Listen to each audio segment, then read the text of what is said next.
कुंभकर्ण के 6 महीने सोने के बाद उसकी पत्नी का क्या हुआ? आखिर रावण कैसे करता रहा कुंभकर्ण की पत्नी के साथ गलत काम? रावण ने कुंभकर्ण की पत्नी के साथ क्या किया? दोस्तों, हम सबको पता है कि कुंभकर्ण रावण का भाई था। अपने भाई के लिए ही उसने श्री राम जी से युद्ध किया था और उस युद्ध में वह मारा गया था।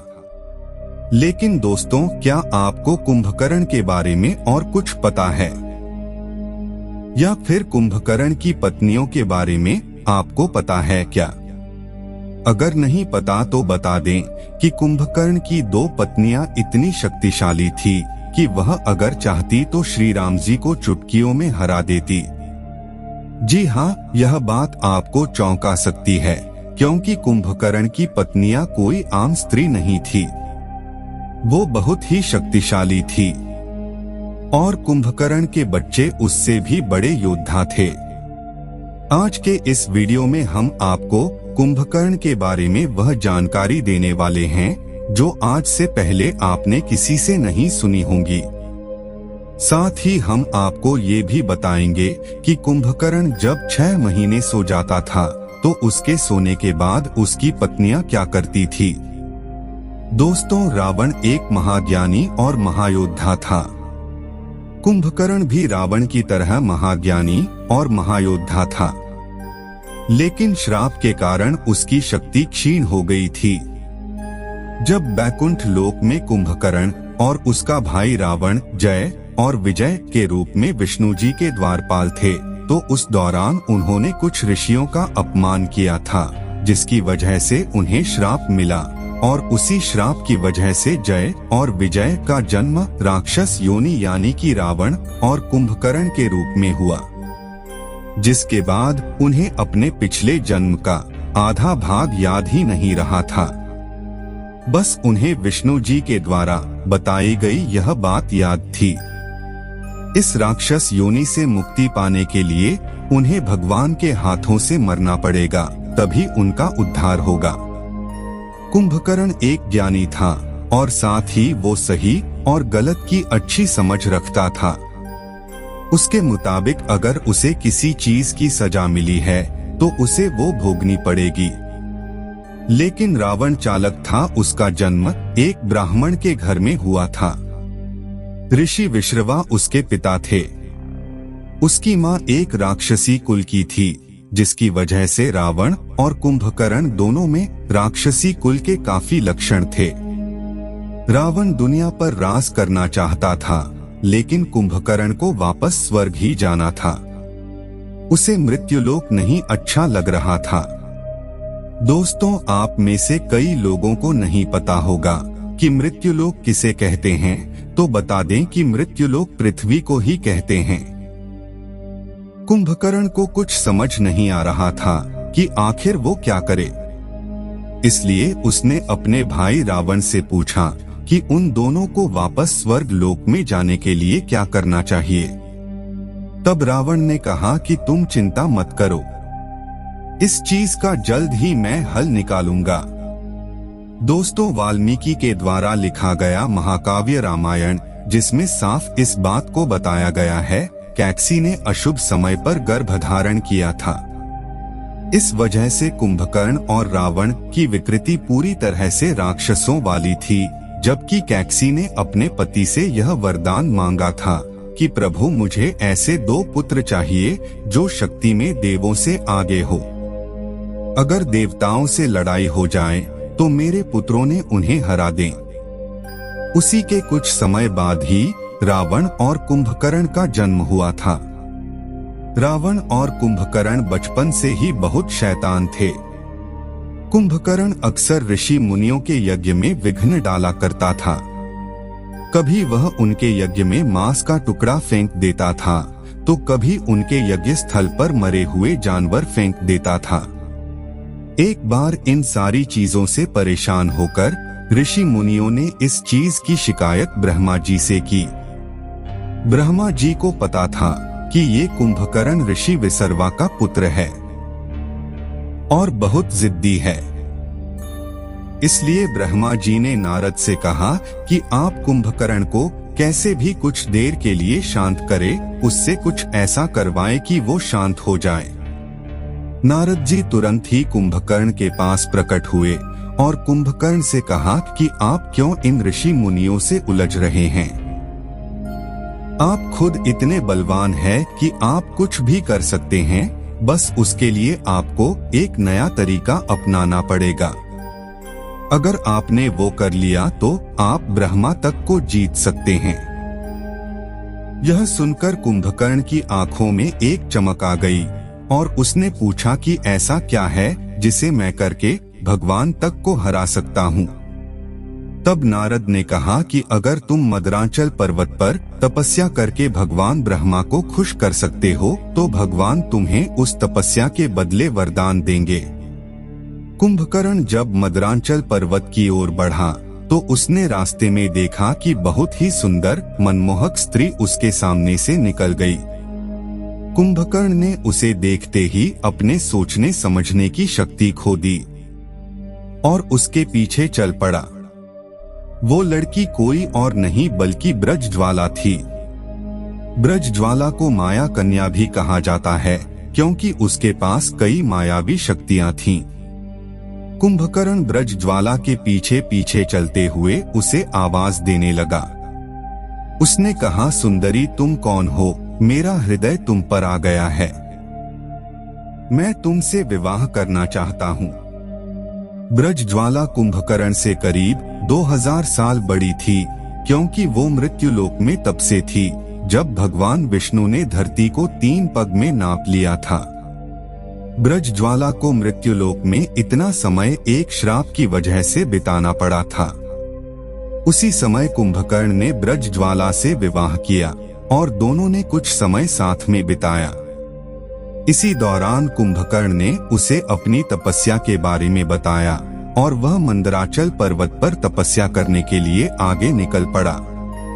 कुछ ही दिनों में कुंभकर्ण ने अपनी तपस्या शुरू कर दी। इसी दौरान भगवान शिवजी ने पार्वती माँ के लिए सोने की लंका का निर्माण कराया था और लंका में गृह प्रवेश के लिए भगवान शिव और पार्वती जी एक विद्वान पंडित को ढूंढ रहे थे। तभी रावण ने लंका का गृह प्रवेश किया और जब बात दक्षिणा की आई तो रावण ने भगवान शिव से दक्षिणा में लंका ही मांग ली और शिवजी ने समस्त सोने की लंका रावण को दे दी। दोस्तों, रावण शिवजी का बहुत बड़ा भक्त था।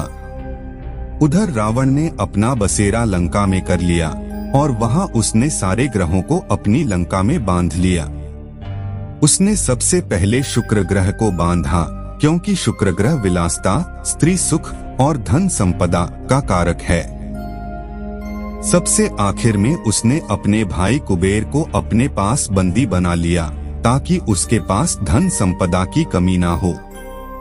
इतना करते करते कुंभकर्ण की तपस्या पूरी हुई और उसके पास ब्रह्मा जी स्वयं प्रकट हुए और कहा कि मैं तुम्हारी तपस्या से प्रसन्न हुआ, मांगो तुम्हें क्या मांगना है।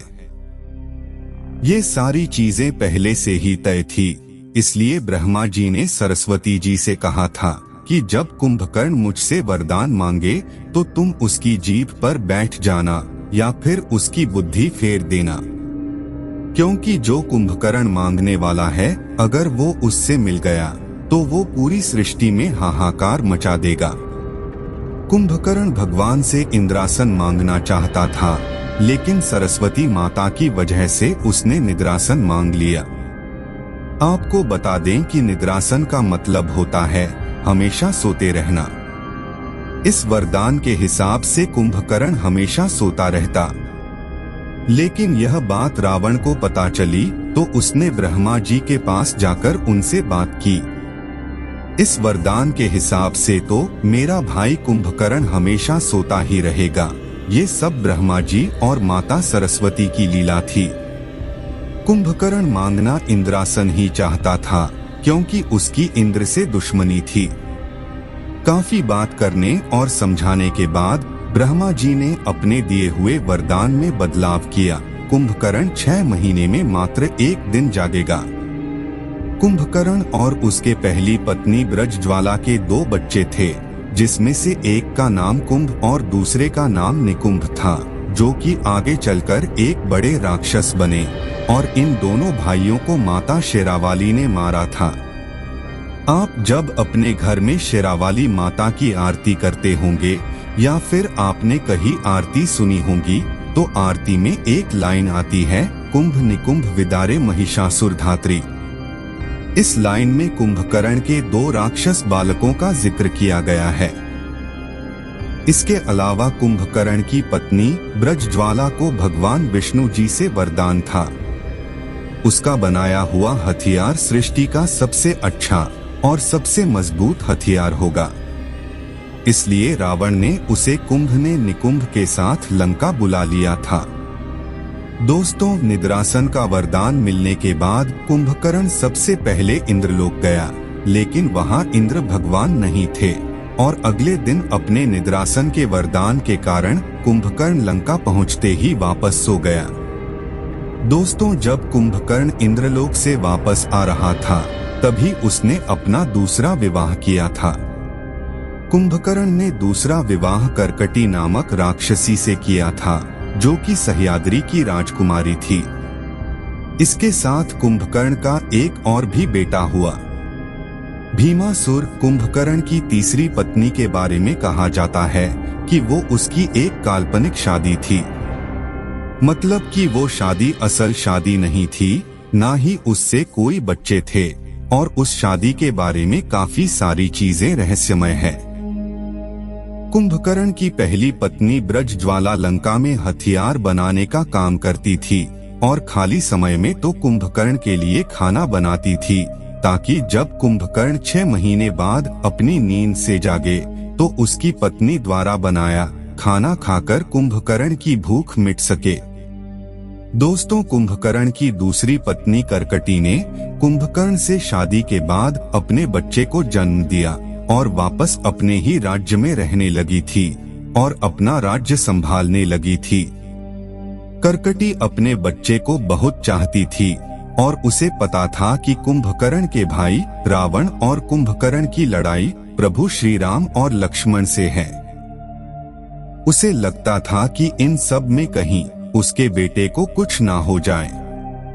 इसलिए कुंभकर्ण के मरने के बाद कर्कटी अपने बेटे को लेकर काफी दूर चली गईं, ताकि उसे देवताओं से दूर रखा जा सके। लेकिन बाद में बड़े होने पर जब उसके बेटे को अपने पिता की मौत के बारे में पता चला, तो उसने देवताओं से बदला लेने का फैसला किया। हालांकि बाद में भगवान शिव से उसका मुकाबला हुआ और शिवजी ने उसे भस्म कर दिया। वह जहां भस्म हुआ वहीं शंकर भगवान का प्रसिद्ध मंदिर भीमाशंकर है। दोस्तों, कुंभकर्ण के पिता ऋषि विद्वान थे। उन्होंने कुंभकर्ण को शिक्षा दी थी, इसलिए उसे तमाम वेदों और धर्म अधर्म की जानकारी थी। वो भूत और भविष्य का ज्ञाता था। उसके बारे में यह भी कहा जाता है कि वो अच्छे चरित्र और सकारात्मक स्वभाव वाला राक्षस था।